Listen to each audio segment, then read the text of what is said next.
been a long while.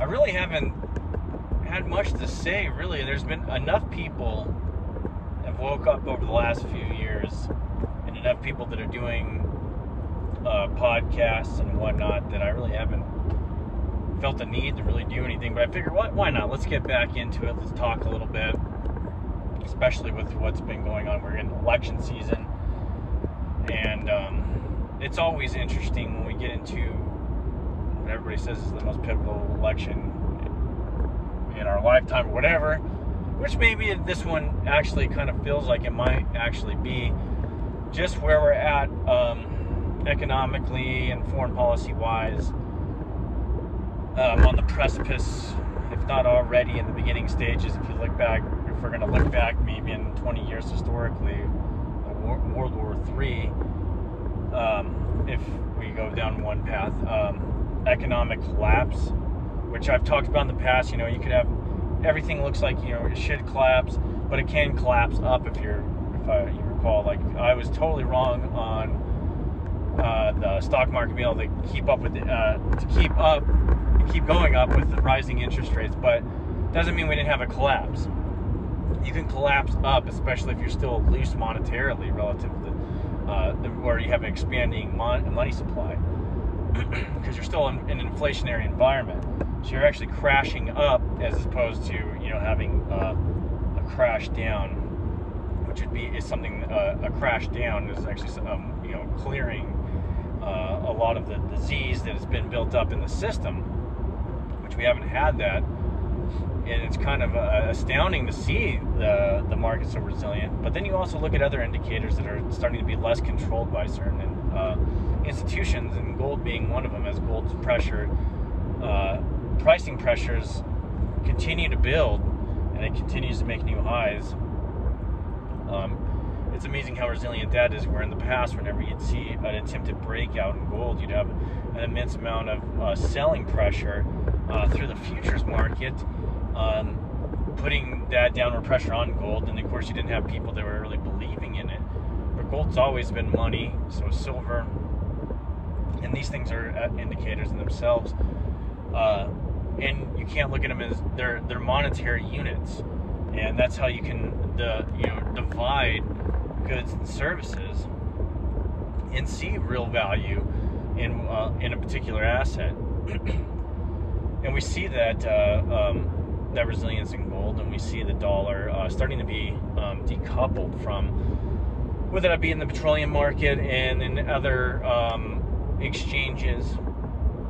Granted, it's still relevant in so many aspects. It's still a reserve currency, but the tracks have been laid in a sense, or they have been laid, or being laid, and we've almost connected the tracks from east to west on the railroading of the dollar off, or countries off that dollar exchange. And that's just one aspect.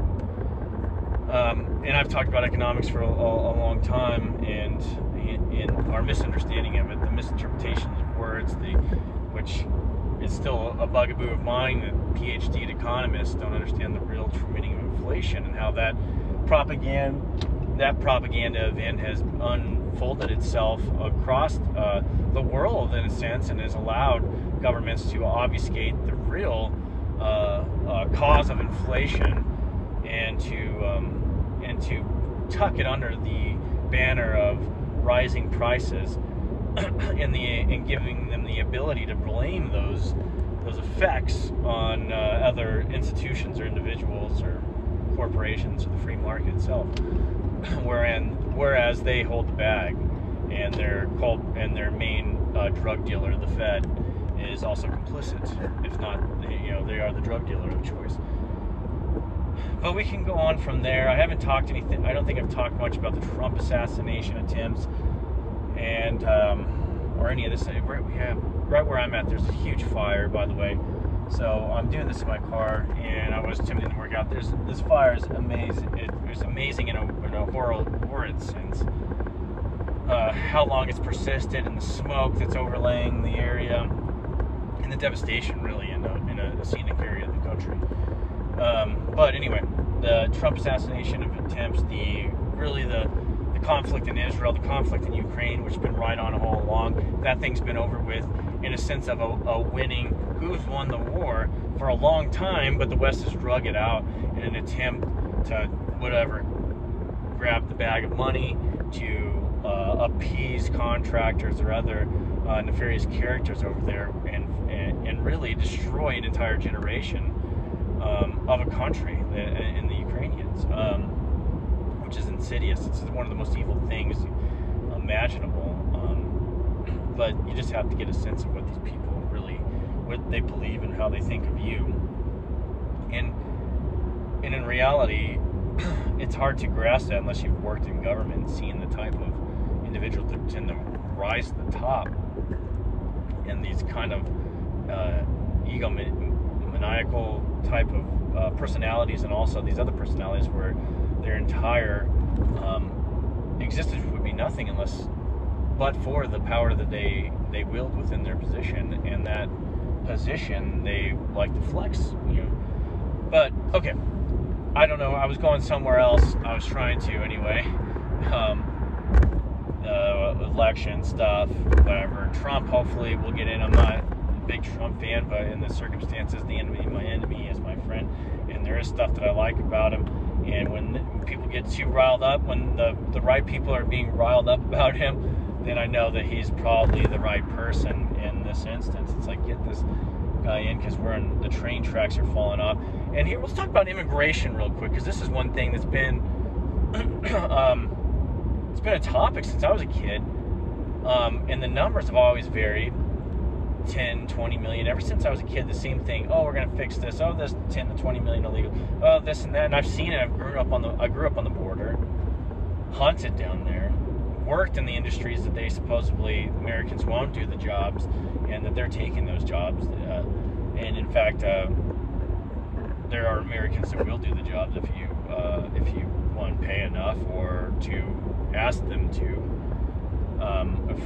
But for some reason, this is the lie that's been told to Americans. And if you're not in that industry, if you're not on that level, economically, where you ever had to have these type of jobs, then you just don't understand that there are Americans that do these jobs, that can do these jobs, and should do these jobs instead of sitting on their rear ends or complaining about the government not giving them enough, which is essentially stealing money from you and giving it to them. So, that being said, when I was a kid working in construction in southern Arizona, building retaining wall systems for developments, and working heavy equipment, making whatever less than $8 an hour, I remember my boss is hiring 3 illegal aliens.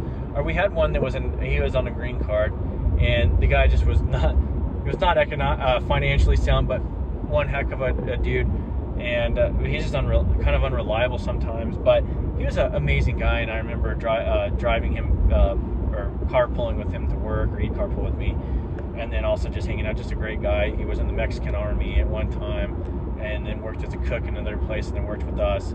And he was cool, but he did it the right way. He had a green card, and like I said, he'd just show up and just buy like weird stuff with his paycheck, just blow it. But that's his right, whatever he wants to do. But he's, those are the type of guys that I don't mind, because he's doing it, trying to do it the right way. Hard worker. They hired 3 illegals one time, and these guys, you're lucky if they showed up at all here and there. They were always on a break. They took breaks. It's not like they were great workers, and they actually made more money than I did. So we had to talk about that, and I actually got bumped up like $9 an hour, I think, at the time.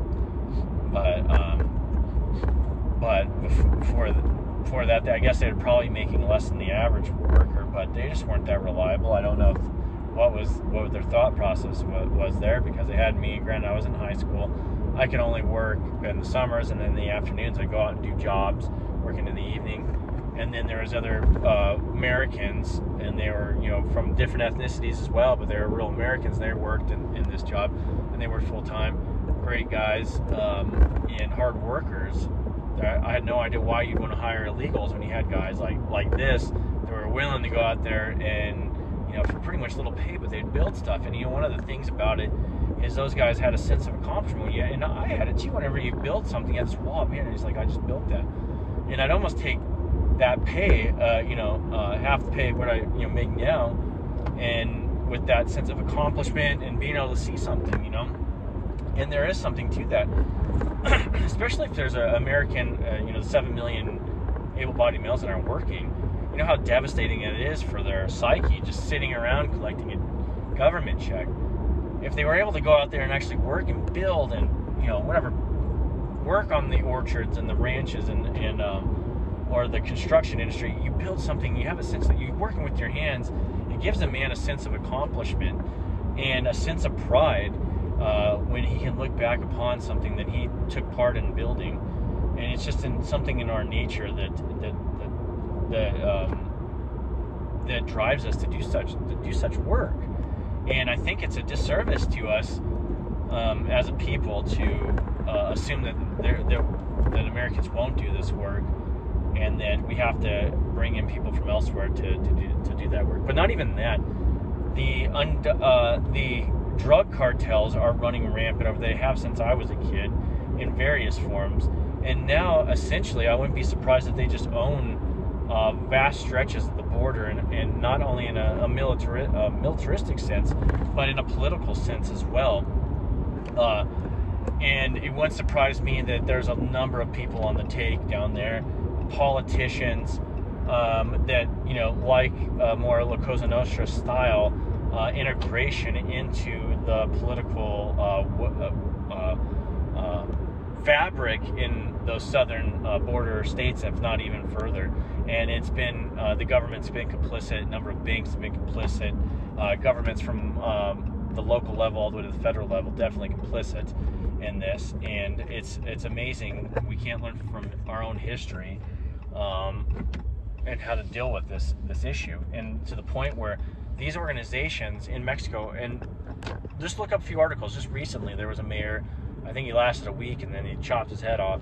But these things are no longer organized crime, in my opinion, like a La Cosa Nostra and like triad type organizations, other ethnic group organizations. These are militant, quasi-military organizations, and I say that because they actually control vast stretches of Mexico politically, and I would say geographically.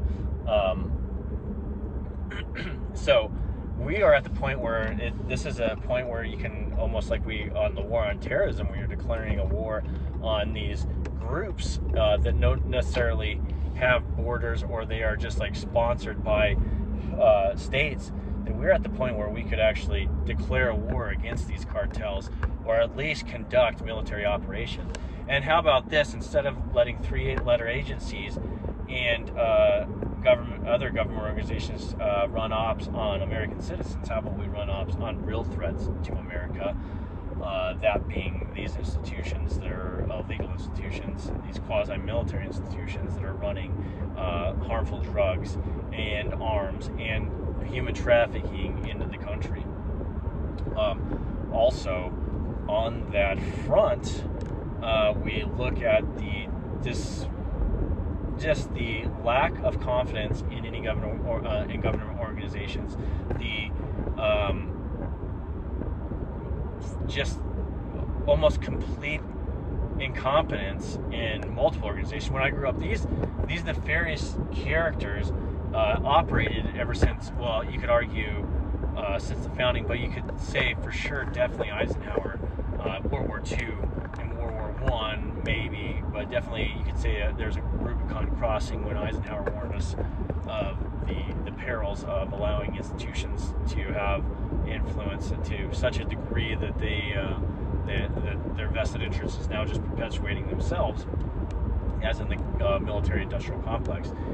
But we see, so it's been corrupt ever since then, but there was always a level of confidence and a certain decorum and a certain set of standards, I guess, that the American public viewed upon these organizations as a sense of trust and kind of a a steadfastness in these organizations, which has been completely eroded starting, I would say, well, I guess for some of us that kind of knew what was going on, a lot of open eyes came in, September 11th, but for sure in 2016 when Trump ran, and then all around there, then all of a sudden, also the incompetent hiring practices that have been in place for a couple decades now, at least, that have now risen to the top.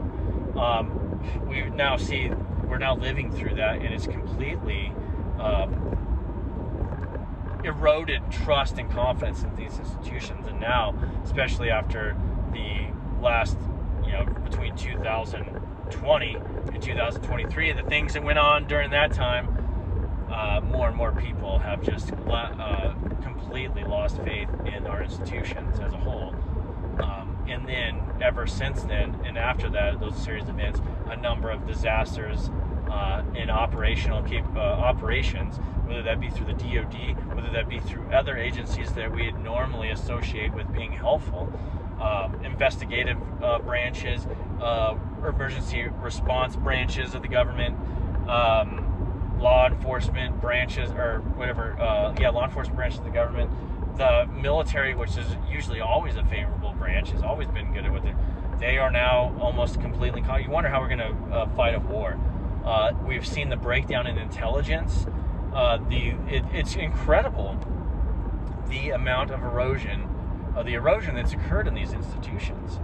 And you wonder, has it always been there? Well, in a sense it has, but not to this degree. Now we're seeing the level of incompetence that's just that's been festering over the last couple decades, like I said. And if you're not familiar with some of these organizations, there's a certain type of person that you normally see in there, and they're just it's interesting. We can get into that later. We're almost 17 minutes into this.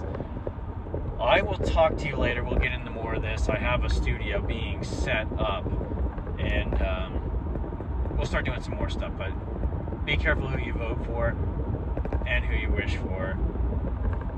Study the founders and the principles of the Constitution. Free market capitalism is the way to prosperity, like someone famous said. But we need to practice that. We need to have free market money supply.